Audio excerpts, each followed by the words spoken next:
Welcome to the Digital Dash, where we're fast tracking your digital skills for today and tomorrow, bridging the gap between you and digital mastery.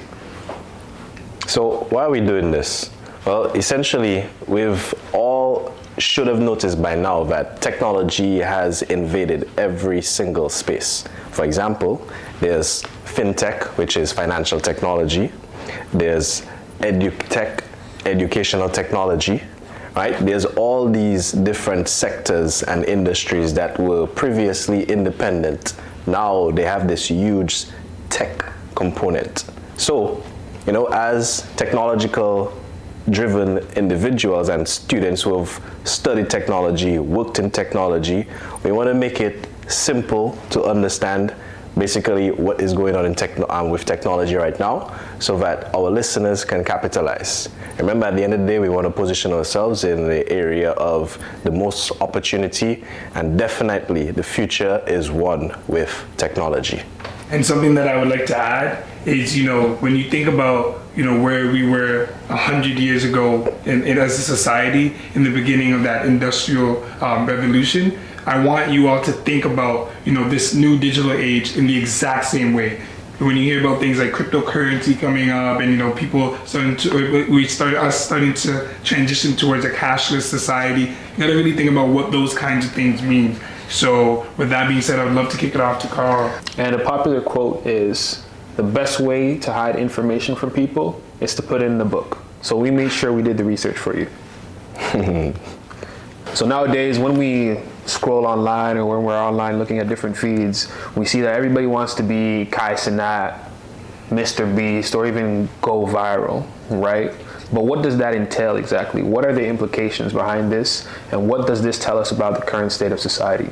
Well, there's a report and a survey that was conducted by Lego Group in 2019 that was later on shared by Business Insider and CNBC that showed that in China, 56% of children aged 8 to 12 said that they wanted to become astronauts, right? And in the United States and the UK, only 11% of children had similar aspirations. You said 11%? Wait for it. Wow. In the US and the UK, 29% of children said they aspired to be YouTubers or online content creators, making it the most popular career choice, right? But the scary part is that most kids, or even most internet users, don't understand what's happening behind the scenes, right? What's happening with their data? What's happening at every interaction? What's happening with that repeated exposure to the online digital space, right? So I say this to say that we're so plugged in nowadays, right? We have all this information at our fingertips. We don't necessarily have an understanding of it all, right? So how can we essentially help raise everybody's digital literacy, and how can we help bridge that gap, essentially, right? We all have smartphones and computers and all that, but how are you using that, or how are you navigating your digital experience with intention, right? How can we empower you through this information that we're going to share to help you own the internet usage or your digital skills? So that being said, let's dive into it, right? The first quote that I want to share with you is that personal data is the new oil, right? And the new currency of the digital world. But how are you gaining a great understanding of what's happening behind the scenes? So in the next 10-15 minutes, we'll break it down. All right, so I'm not sure if you all are familiar with this line where they mention that, all right, if you're using quote unquote free platforms such as TikTok, Instagram, Facebook, it's not really free. You're actually paying for it. The thing is, you are the product. So you mentioned personal attention being a currency itself. So that means, okay, your attention, like whatever you're giving your attention, is being monetized. So big data comes into play, because essentially there's those data aggregators that are sucking content, data, information about who is, like, what is this person clicking on? What is this person using? Right? What are they using this platforms for? What are they saving? What are they not saving? What are they reporting? What are they not reporting?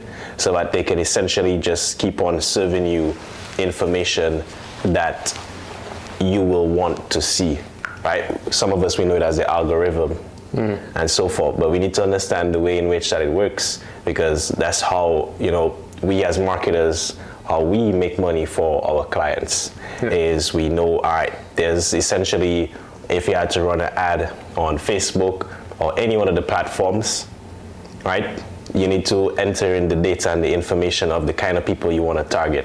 You could target anyone.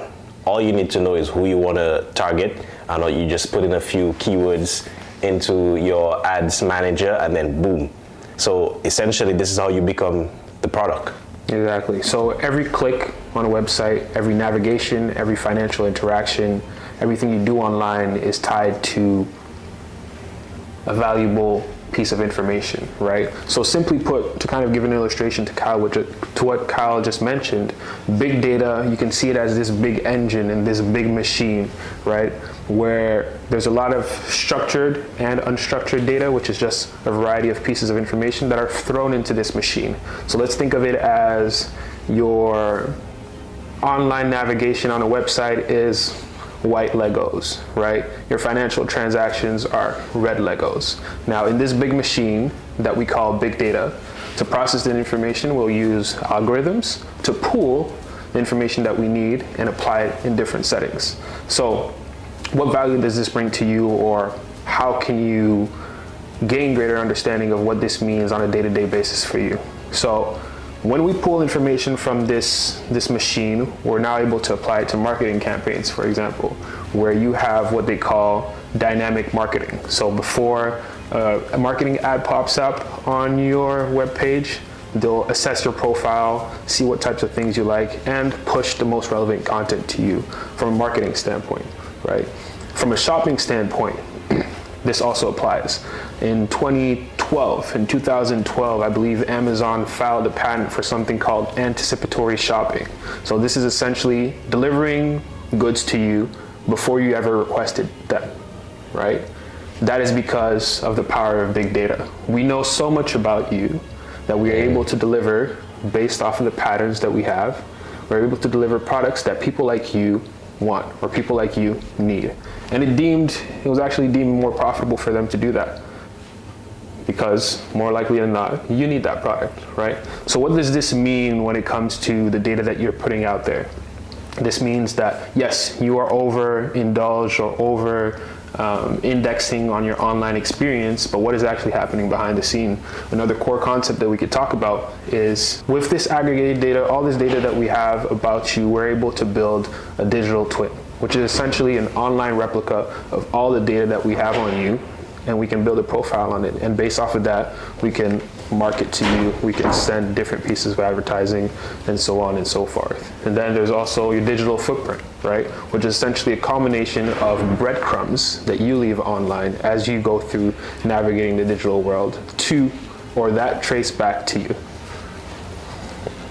So, as you were speaking, it started to make me think about something, and I started to think to myself, with what you're saying, is that why most of these organizations are, trying to shift towards subscription-based products or services? Because I noticed that I noticed that that's become more popularized nowadays, and I think it's meant to, it's framed as something that's more convenient for us. But would you agree or disagree that transitioning to a subscription-based model as a consumer is beneficial or not beneficial? I think it depends. When it comes to subscription models, it's essentially keeping you in a pipeline where they want to, yes, from the business standpoint, provide more value to you on a consistent basis. Yeah. But from a revenue generation standpoint, it's more about cutting down the upfront cost that they give you, so that over time you're paying $20 instead of paying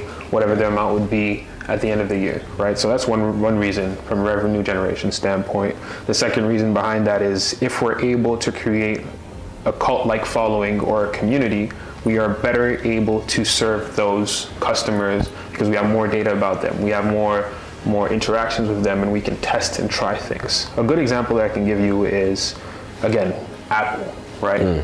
When you're looking to build a business from a strategy standpoint, the goal is to invite people into the house, put them in different rooms, and lock them from the outside, What do I mean by that? When you're able to have this ecosystem, they won't necessarily want to leave, right? They're already inside the house, they have everything they need. They won't even look to exit the room anymore.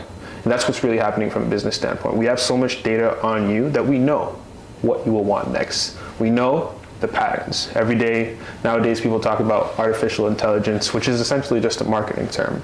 Realistically, what's happening, they're prediction machines, right? Simply put, how can we aggregate all this data to create patterns to make more sense out of what's happening? So that's what's really the core benefit behind the subscription models when it comes to big data more specifically. I'll add one more thing that I didn't talk about is APIs, right? When we talk about big data, you may be wondering how is the information passing on between softwares and systems, and it's APIs that are facilitating these things. These are called application programming interfaces, right? It's just systems, or you can see it as patches that you put on two sides to help two softwares exchange data and provide a better service to you. Now, for myself, what I wanted to add on, like in regards to the attention as a currency, when I think about what that actually means, in the long run, I think about how, when people are out here, what's called doom scrolling, doing something like that, it feels mindless. It feels like it's not that big of a deal. But, when you think about, you have to ask yourself, are you a consumer? Are you creating? Those are important questions that you got to ask yourself. And, when you look around at, the trend and where things are going, you got to think, like, do you want to continue to be, something where, folks are kind of just, I don't want to say prosumer. I think is a term, yeah. Yeah, prosumer. Yeah, thank you for giving me that. So like you're not just consuming information. You're producing. Yeah. Because ultimately, like, the reality is with the fact that the digital landscape has flattened the world. The reality is, I'm starting to realize it's not in our best interest to only be consumers nowadays. So you gotta ask yourself, how are you going to, get into this game and start playing it as well? Because as I had mentioned earlier, I believe that what we're really looking at here is just, a repeat of history again. Instead of it being, people working in factories or whatever, now we're seeing the rise in all these content creators. And people just, picking up a camera and starting to put themselves out there and realizing that, hey, it's not just these big corporations that have the ability to go out there and create compelling marketing campaigns or things to, attract us and to sell things to us. I'm starting to see people that I even have in my network, and I've seen it firsthand how, certain marketing strategies will work, and just having the right sales funnel will really go a long way. So I think that, more people really need to be aware of that, because with the good in all of this, you cannot ignore the fact that there's still the bad that comes with it. Because throughout this makes it very, very, very easy for bad actors to come in and to manipulate our brains in the process, because it's so simple. Especially when you were mentioning just setting up ad campaigns, it's really as simple as just doing split testing, putting out different types of content to different groups, and they're literally just sitting there, and you have to remember that because, all this data is being tracked or whatever, ultimately this is really just like an experiment. And I think the funny part about it is what makes their predictions right is, I think just based off of how, the phones themselves are designed, it really does resonate with us in a different way that kind of keeps us locked in. Everything really is by design. So yeah, as you said, it's by design. Why do they call it the news feed, right? Or your social media feed, right? It's feeding you, right? And I love what you mentioned in terms of prosumer, right? So if you have to flip the narrative on that, where you're the one who is producing content, then guess what? You're the one who's feeding people, which is where you arguably want to be, right? You want to be the one that's feeding people. Anyway, I want to give us a bit of future outlook. So by now, some of you all have probably heard of quantum computing. And by now, everyone should have heard about cybersecurity. So, you mentioned about bad actors coming into play. we've been seeing a majority of companies getting hacked. You all may not know this, but the banks on a regular basis, they get threats of being hacked, or sometimes they actually do get hacked. I think a few months back, a number of hospitals, libraries, they were hacked across Toronto. So, it's very worrying. And if you have to hear from the senior cyber security specialists, they will tell you sometimes they can't sleep at night. They will actually tell you that sometimes they're in conference discussing, okay, what can they do to position themselves in a place where they're ahead of the hackers, and whilst they're in that conference discussing, they're getting hacked. Right, so this just shows us that the bad actors are really coming into play, and one of the scary facts is that the good actors, they are struggling to keep up. Now, how is that going to become even more worrisome is the introduction of quantum computing. So essentially, quantum computing is basically computing power technology that we have going on right now, but on an exponentially higher level. There's something what they call Moore's Law, where Moore's Law is essentially, I think every 2 years, technology, it becomes faster, but twice as fast, but half the price. Correct. Or something like that. Correct. Right. So with that being said, it shows that we're heading into an unprecedented time of computing power, and this is what we call computing. This is what we call quantum computing. Exactly. So how can we position ourselves in a way where we're not the victims of cybersecurity attacks? How can we position ourselves in a way where we're ahead of the curve in terms of, okay, we're not getting hacked on a regular basis, and how can we put ourselves in a position to actually leverage quantum computing? So just to clarify a bit more about quantum computing, yes, we mentioned quantum computing as supercomputers that have an exponential amount of processing power, but what really happens behind the scenes, or what does this mean more specifically, is that when you think of quantum computing, essentially these are supercomputers, right? They do have more computing power, but the threat lays in that decryption will happen at a faster rate.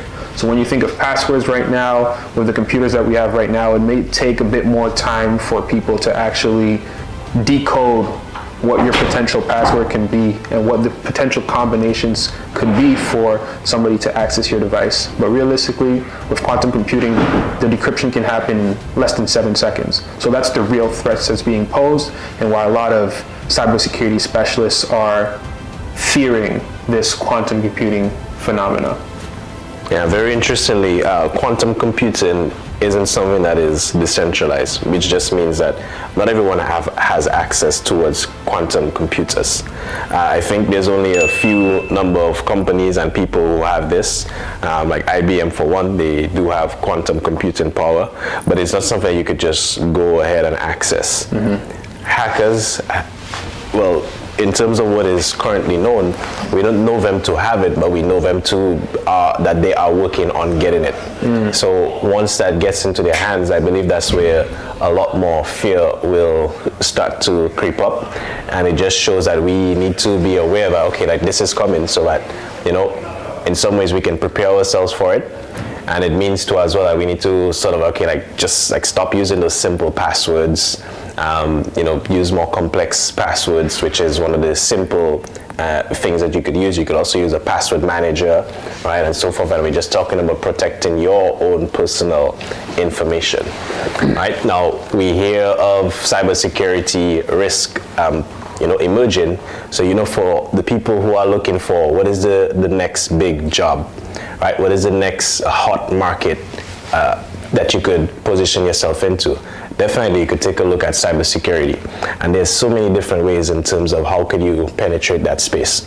Right? Think of it as any business, any organization.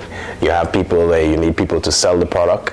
You need some technical people to install the implementations, or to rectify things as they go wrong, which typically happens.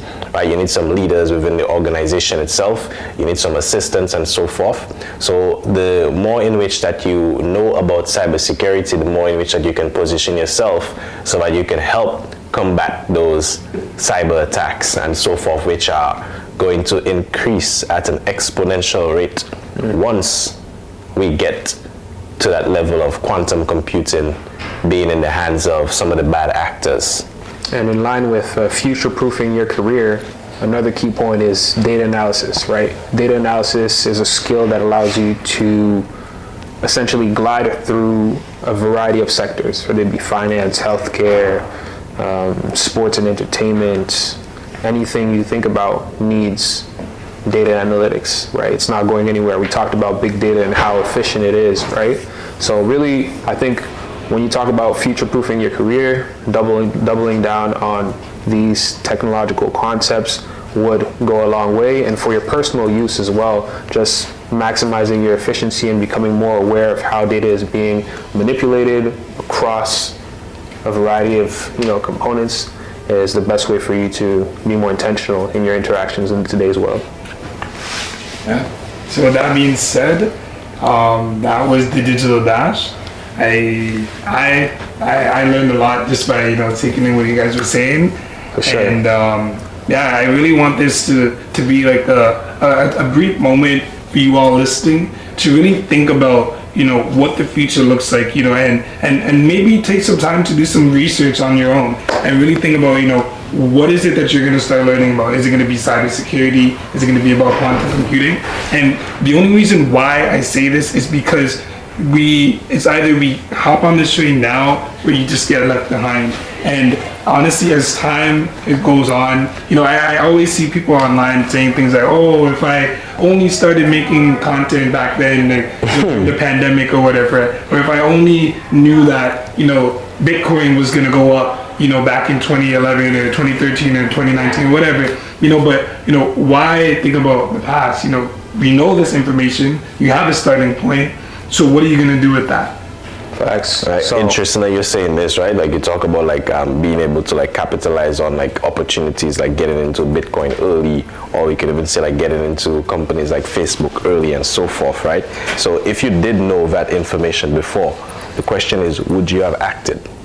So right now we're telling you right now you should position yourself to get into things around cybersecurity, learn more about quantum computing and so forth. So the question is, will you seek out more? Now I want to give you all a healthy challenge. Y'all can give us a list of questions. You could put it in the comments, send us a DM or anything of that nature. Just find a way to reach out to us. Let us know what is it that you want to know. When it comes towards technology, where we're headed, how can you position yourself for it? You should be worried about the things in which that you're posting right now, ensuring that it's not damaging your reputation, because once it's online, it's pretty much there forever. All right, and that's one of the things I want to say before we close up is be mindful, think of how can you capitalize on this information that we're putting out right now so you can actually benefit. Real quick, while we're here, what is one thing that you're actively learning right now? Hey, putting me on the spot. So I like to take one-liner. I like to take things a bit further, and what I'm looking into is essentially there's a lot of acquisitions happening right now when it comes to nuclear plants and what kind of infrastructure is going to help facilitate the acceleration of artificial intelligence, right? So what are the acquisitions that are happening behind the scenes when it comes to the AI wars? For example, Vistra, if you want to look into it, Vistra is one of the major nuclear power plants that is working on powering these artificial intelligence companies. So I'm looking at the finances behind them, understanding capital flows, because when you look at capital flows, essentially it indicates where is the world going, because that's where money is being poured into. So yeah, those are a few things that I'm looking into, and they do tie into technology, just because, right, everything goes hand in hand. Sounds like to me you're following the money. Yeah, like my dad always says to me, he's like, you know what, sometimes if you want to know what's going on in the world, just look at what's happening in the economy. So I actually wanted to close off with homework, right? So 2 things or 3 things to look at. From a conceptual standpoint, you want to look at platform capitalism, you want to look at platform economy, and the last thing that you want to do, if you haven't already, is watch The Social Dilemma. Next episode, we'll be diving into privacy a bit more and everything for you to navigate your digital skills or navigate the digital world better. Thank you all for listening. Peace.